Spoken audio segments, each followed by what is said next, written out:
Hello and welcome back to another episode of On the Beaten Track. I'm your host, Shriana. Robben Island was many things simultaneously. It was a place of brutal deprivation and deliberate humiliation, cold, windswept, its inmates subjected to hard labor in the limestone quarry, to racist guards, to rules designed to remind them at every moment of their subordination. It was also, paradoxically, a place of extraordinary intellectual activity, what Mandela himself famously called the Robben Island University. And for Saths Cooper, who had been expelled from university at 18 and denied a passport at 19, it became, in a grim irony, the place where he finally got his undergraduate degree. Cooper, as all of these inmates and banned individual at that time in South Africa who had either been expelled from high school or expelled from the universities for their political activism, they would enroll to study through UNISA. Cooper enrolled to study psychology while he was in prison. He was denied access to study materials for much of his sentence.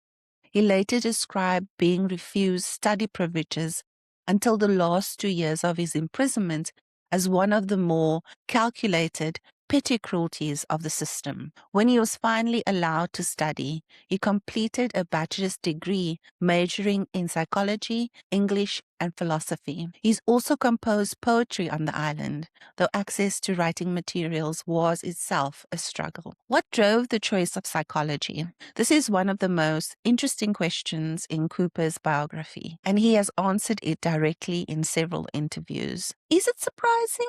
On Robben Island, the 3 most senior administrative posts were held by psychologists, the men running the prison, managing the system of control, designing the conditions of detention, administering the psychological instruments of the state's power over its prisons, were trained psychologists. Cooper saw from the inside of his cell exactly what psychology could be made to do in the service of oppression, and he made a decision. If psychology was powerful enough to be weaponized for oppression, it was powerful enough to be used for liberation. He would learn it, master it, and direct it toward different ends. The cell block Cooper shared with Mandela, Sisulu, and Beki was an extraordinary environment. These were the men who had been convicted at the Rivonia trial in 1964, the generation of ANC leaders who had built and led Umkhonto weSizwe,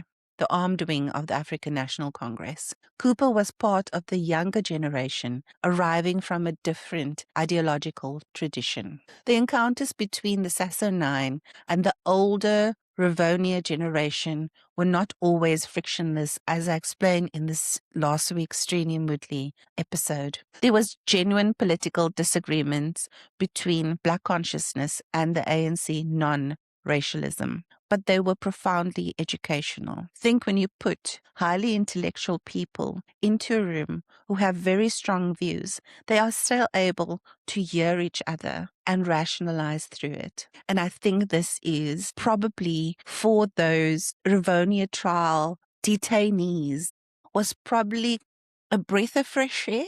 I'm assuming this is my perception.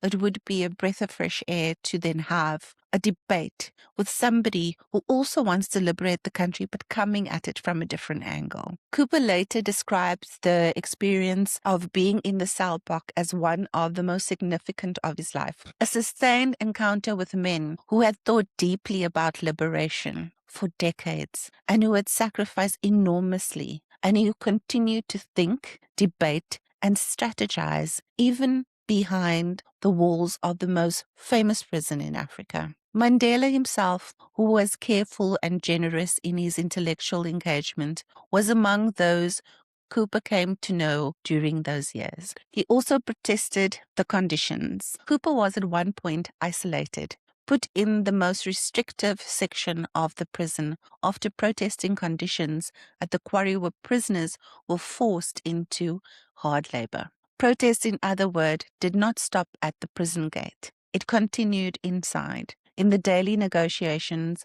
over dignity and conditions that the prisoner conducted with their captors. Cooper was released from Robben Island on the 20th of December 1982. He was 32 years old. He had been banned, tried, and imprisoned for the better part of a decade. The South Africa he returned to was not the South Africa he had left. BCM organizations had been banned in October 1977 in the aftermath of Biko's death. New structures of community resistance, the civics, the trade unions, the UDF, United Democratic Front, were in the process of forming or had already formed. The struggle had not ended, it had changed shape. Cooper threw himself back into it almost immediately. In February 1983, less than 3 months after his release, Cooper re-entered formal politics and was elected vice president of the Zanian People Organization, AZAPU. AZAPU had been established in 1979 as the successor organization to the banned Black consciousness structures. It had been attempting to carry the philosophy forward under the new conditions in the 1980s, amid ferocious debate within the left about the appropriate strategy of the anti-apartheid struggle. Cooper also played a significant role in convening the National Forum in 1983, a gathering of Black consciousness and related organizations that attempted to articulate an alternative to the United Democratic Front and to chart a Black consciousness path through the complex politics of the decade. The National Forum represented, in its own way, an insistence that Black consciousness had not died with Biko and the bannings, that the philosophical tradition had survived and had something still to say. He became AZAPU's president in 1985, a period of extraordinary violence and repression as the apartheid state escalated its response to the townships' uprisings that had been building since 1984. The state of emergency was declared in 1985 and extended repeatedly. We will dig deeper into that. But just know hundreds of activists were detained. Communities were subjected to military occupation. The state was fighting for its life, and it knew it. The state was not done with Saths Cooper. In September 1984, less than 2 years after his release from Robben Island, he was detained alongside our friend Aubrey Mogoape under Section 28 of the Internal Security Act. The charge was effectively continuing to hold and propagate the ideology of a banned organization. He was released, but the harassment did not stop. Did it ever? That's really the question. Then in June 1986, during the state of emergency, Cooper was imprisoned for the last time. He was held until September 1986. This was his fourth period of detention or imprisonment by the apartheid state, the accumulation of a life lived in full, stubborn, unapologetic opposition to a system that had been trying to silence him since he was 18 years old. Ridiculous. In October 1986, the state did something it had never done before for Saths Cooper. It granted him a passport, but the passport came with a restriction. It was valid only for travel to the United States. It was, in its way, a kind of exile option. The state would let him leave if he wanted. He took it not as exile, but an opportunity. He had a PhD to complete. Before leaving in 1984, Cooper's house was petrol bombed. The perpetrators were never conclusively identified. The standard outcome of such attacks in that period. The attack was the state's or the state's allies' way of telling him that the legal instruments of banning, detention, and his imprisonment were only some of the tools available. Physical destruction of his home and the threat to his family were also on the table. He did not leave. He continued. The Truth and Reconciliation Commission, when it reported in the late 1990s, formally declared Saths Cooper a victim of gross human rights violations, a finding that encompassed the banning, the trial, the imprisonment, the redetention, and the petrol bombing of his home. The TRC's finding was correct. it was, by the time it was made, somewhat inadequate to the full measure of what had been done to him and what he had survived. In October 1986, Saths Cooper arrived in the United States with a passport that had taken the apartheid state 36 years to grant him, and enrolled at Boston University as a Fulbright scholar. Guys, that is insane. He completed his PhD in clinical and community psychology in December 1989. In 3 years, which by any measure, and certainly by the measure of someone who had spent much of the preceding decade in prison or under restriction, is an extraordinary achievement. Extraordinary. The title and focus of his doctoral work went straight to the heart of what had driven him towards psychology from his Robben Island cell: the psychological impact of political imprisonment and the role that the discipline would play in healing communities fractured by systematic oppression. He was not studying psychology as an abstract academic discipline. He was studying it as a tool for understanding what had been done to South Africans by apartheid and for helping to undo the damage. Cooper returned to South Africa in the time of the extraordinary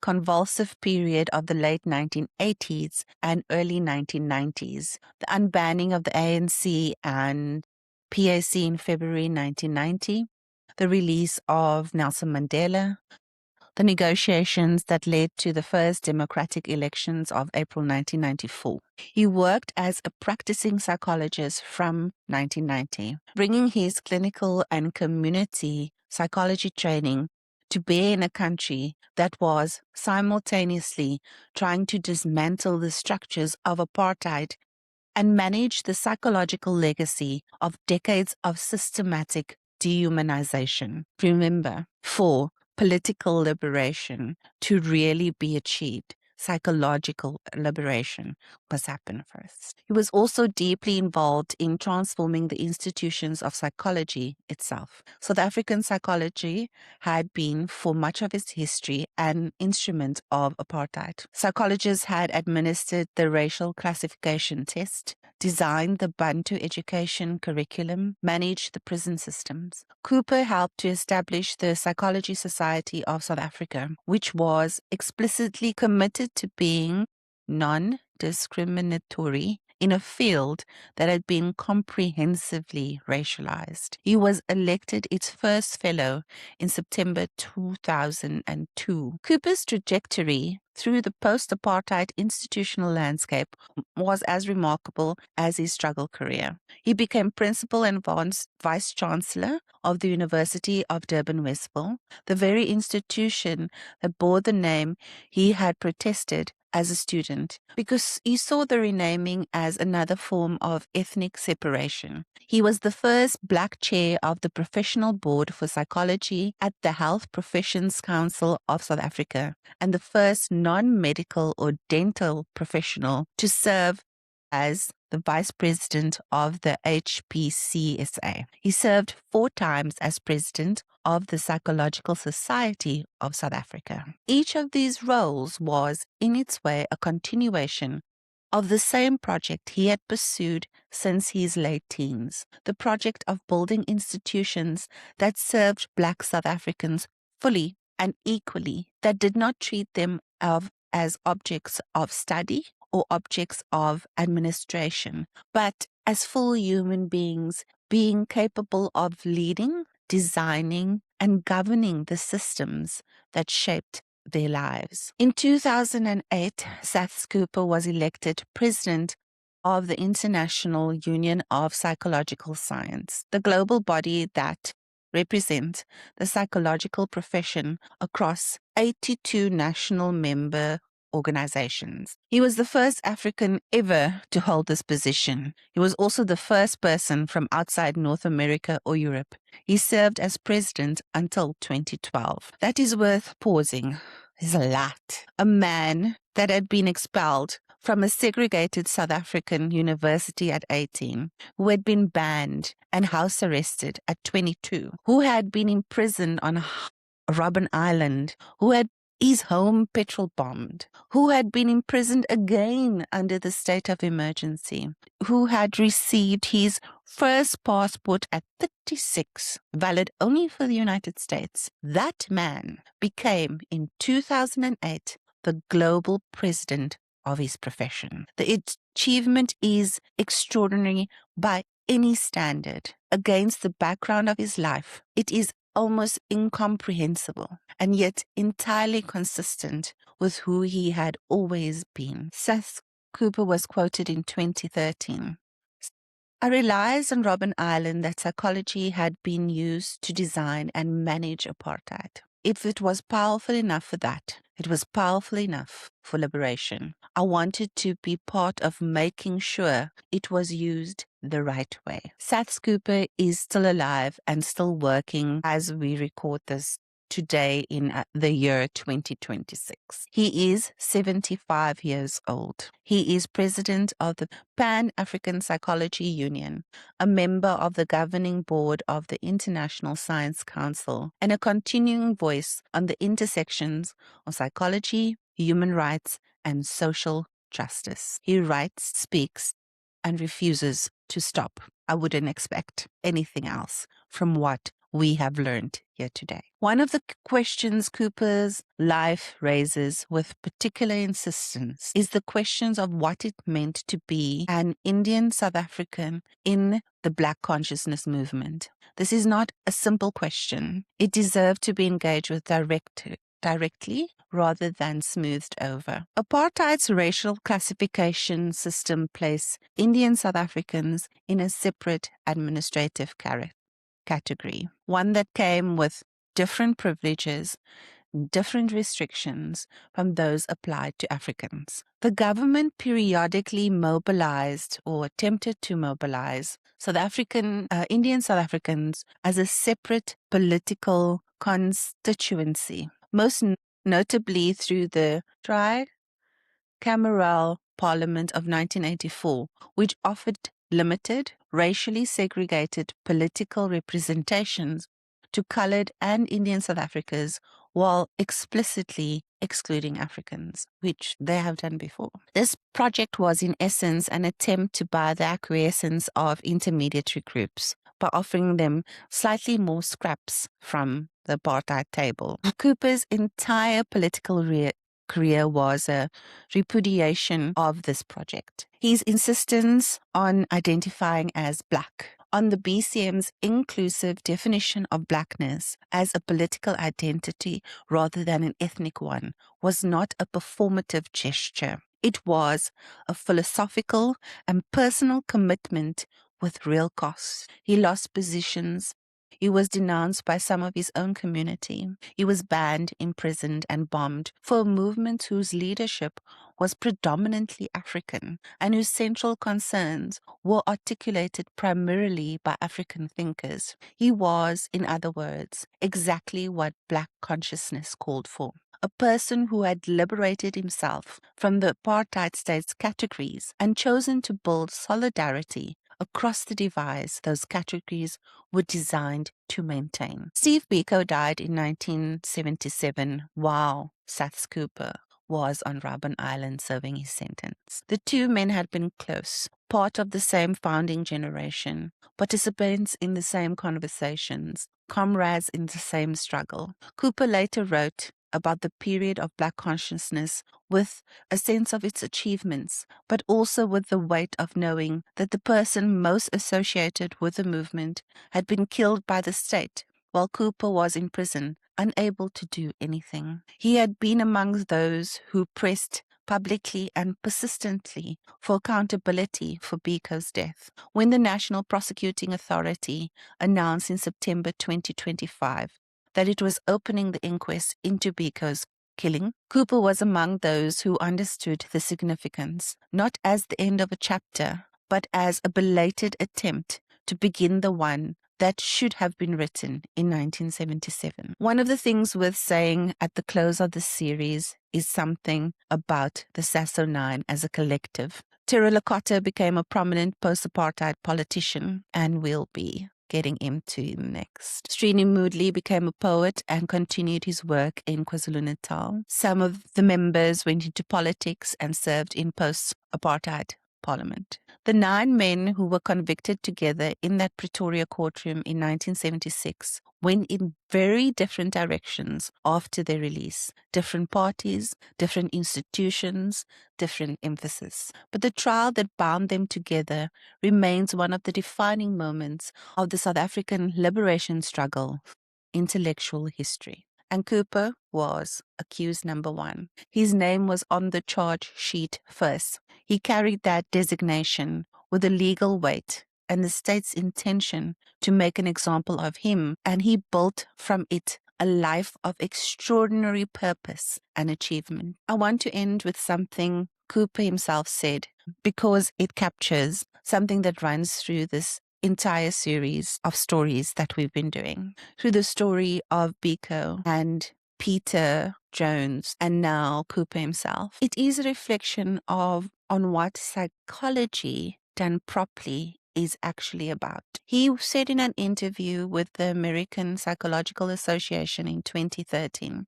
and I quote, "While psychology has been tainted by its previous association with apartheid, my view is that there was more good, humanitarian and altruistic purposes that psychology can be put to than the narrow ones that the Verwoerds of the world were responsible for." The reference is obviously to Hendrik Verwoerd, who was the architect of apartheid, who held a doctorate in psychology from Stellenbosch University and used that training to design the most comprehensive system of racial domination the 20th century produced outside of Nazi Germany. Cooper's point is not merely historical. It is a statement about what is possible, about the fact that any tool, any discipline, any institution can be turned towards different ends, that the direction it serves depends on the people who wield it and on the values they bring to it. He spent his career demonstrating that a psychology built on dignity, on human rights, on the equal value of all people was not only possible, but necessary. Saths Cooper, born the 11th of December, 1950, in Kranskloof near Durban, banned at 22, accused number 1, 5 years on Robben Island, PhD from Boston University, the full Bright Scholarship, cannot. President of the International Union of Psychological Science, still working. He is, in the fullest sense, a man who refused to be defined by what was done to him and who turned everything that was done to him into the material of something larger. What an absolute amazing story. Going through this and learning about these people has been a joy for me, and I hope it is as joyful for you. Thank you for listening, and we'll see each other next week. Bye.